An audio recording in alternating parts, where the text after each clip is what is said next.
Free-to-play challenge 2024 hosted by HH Gaming is here, and last night everything got kicked off. It was a lot of fun. I joined Mr. Hell Hades over on his stream with a bunch of other content creators who are team captains of a team.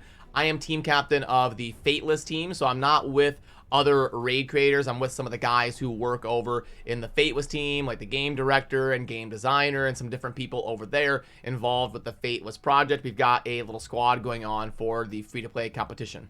And it's super exciting because I haven't ever really managed a free-to-play account consistently with like leaderboards and everything. I've just kind of been playing my main account with I've done like a new account project for like 2 or 3 weeks before, but I've never really played the game from a new player perspective. So I'm really excited to learn kind of what that's like nowadays compared to back when I fully went and did it in 2019. And yeah, you know, it's day one and I've got an ancient shard here to YOLO during the video. But I did want to mention, if you are starting a free-to-play account, make sure you head on over to the HH Gaming website and their promo code page they've got over there. Because if you scroll down to this new player promo codes section, you're going to have a few options in here that are really intriguing to plug in when you start your account to get a game-changing champion. Now, in this competition, we did not allow Sun Wukong. Obviously, that would be a ridiculous get from a promo code in here. But the ones that we had a choice between were right here with Deacon, and then I think Mordecai, and maybe there's another one here in Miscreated Monster would be a pretty good progression champion as well. But in my opinion, it's kind of between those three, although you can make a case Allure could be a lot of fun as well because she has one of the most unique A1s in the game, especially for an epic champion. Now, I've never done a free-to-play account before, so I went with the most tried and true tandem. I went with Kale and Deacon, so I took this code right here, Superpowers, and got my Deacon. It is such a consistent and nice way to go about it because you've got your Magic Affinity starting champion, and then you've got your Spirit Affinity second champion that you're building up right here, and then he has the ability to do the AoE defense break while also increasing turn meter and decreasing turn meter and helping you out in the arena and just helping you cycle through your turns a little bit faster with that first champion that you're going to max out. And I couldn't grind a ton last night. We kind of got the competition started late in the day, and I was making a clan and doing all sorts of other stuff for the competition. But today and this weekend, I can kind of start the real grind and get everything rolling. I was able to at least get my Kale built up in a lifesteal set plus kind of some filler gear and start progressing in the campaign here and hopefully grind him up to 6 stars over the weekend. And then I'll probably be close to having enough gems to purchase his masteries. I don't know. It's going to depend how many different missions and challenges and stuff like that I can finish as we're moving along. And I'm about to pull my second ancient shard. My first one was a complete meme. You can't make this stuff up. Who do I get as my first ancient shard? I get the Candle Girl. Are you kidding me? I actually get the meme Candle Girl champion. And you know what? As I'm looking through the kit, you do get a 3-turn AoE weaken, which is honestly pretty rare. I believe the AoE defense break is more common. You could pair her with like a Deacon and have the AoE defense break plus the AoE weaken. Not that bad early game, to be honest with you. And to build for like that early to mid-game Dwarves Faction Wars team, having that AoE weekend would be pretty nice. So, I don't know, but still kind of a meme that I get the Candle Guard champion as my first one. But also another tip that I learned as you're playing through is you're going to be doing a bunch of challenges that have you grinding up gear and like going through, and you need to find a 3-star attack chest, and you need to find 3-star gauntlets and all that from grinding a certain stage in the campaign. You don't want to sell that stuff because you have a lot of missions and challenges and stuff that are like upgrade 8 artifacts to level 12, equip 4 different champions with this set, or support type champions with this gear. So you want to keep all of your gear early in the game, and then after you progress for a week or two, go through and do like an account gear cleanse and cycle through everything, because I ended up selling a bunch of stuff and having to go back and like just grind more random pieces.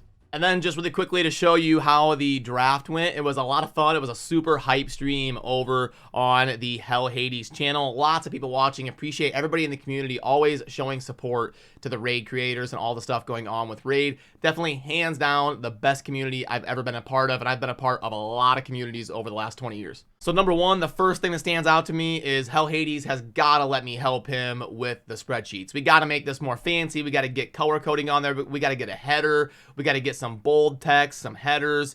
We got to really clean up the spreadsheet game here within the Fateless team now that I'm there. So I'm going to need to help Hell Hades with that. But anyway, jokes aside, we've got the teams right here. So mine was a little bit different over here because I'm just team captain of the Fateless team, which was predetermined. But all of these other teams, 1 through 8, they were rolling on a randomized wheel to see which of the creators would get put into different teams. And unfortunately, to be honest, I don't even know everybody on here. I know I should, but I've played for so long and have been in so many different things.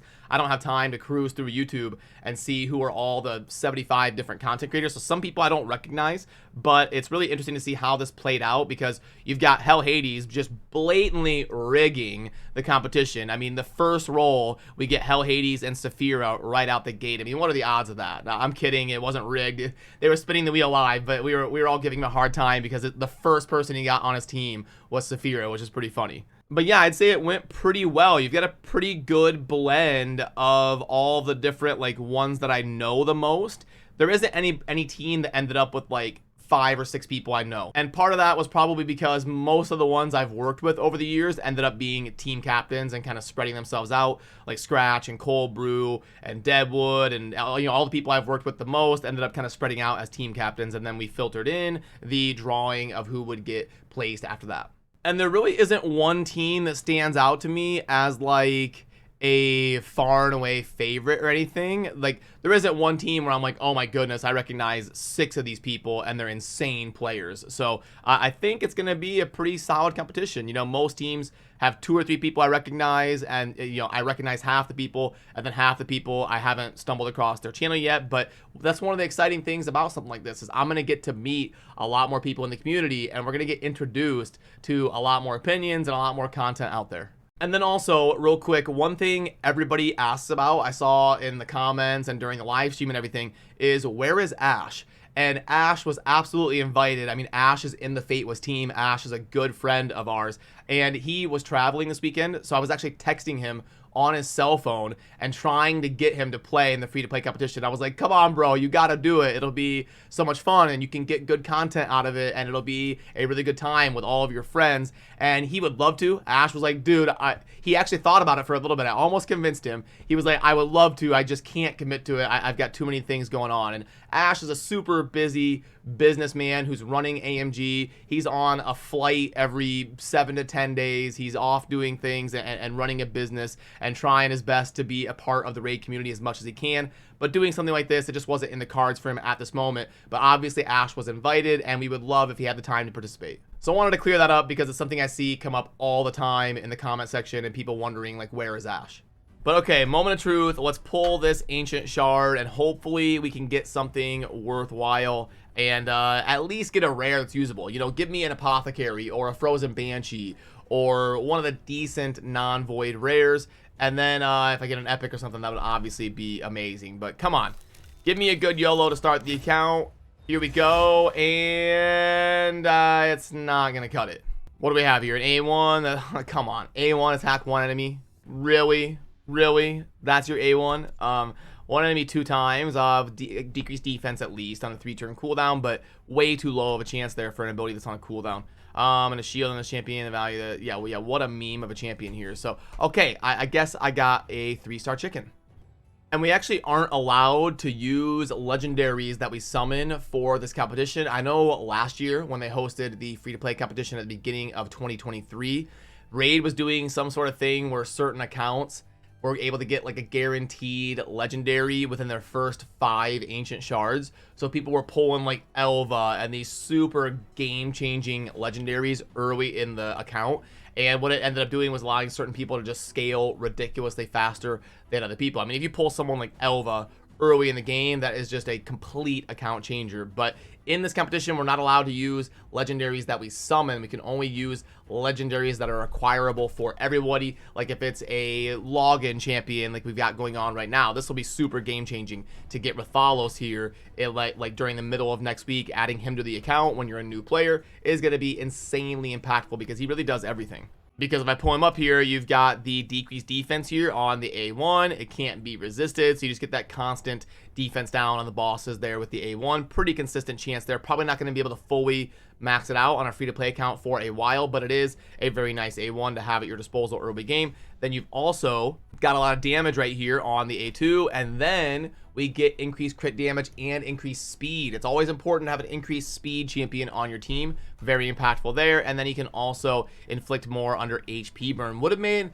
a good synergy to go with Mordecai now that I think about it. But gosh, it's just brutal to miss out on the progression that the AoE defense break of Deacon can give you over these next 5 days to not have that. But Mordecai would have definitely paired pretty well with Rathalos, the login champion. So yeah, it is time to get to work over the weekend and get the grind commenced on developing my account here. And I'll keep you in the loop here on the channel. Hopefully going to try to get Kale up to 6 stars, and I'll let you know the thought process as we're going along. And then after I get everything set up and I get plugged into the website and all that, we can look up the leaderboard and kind of follow what's going on and give some analysis, maybe live stream a little bit and all of that. So remember to subscribe on your way out if you enjoy Raid Shadow Legends content. I appreciate all of you. I will see you soon in the next video. Have a great weekend. Peace.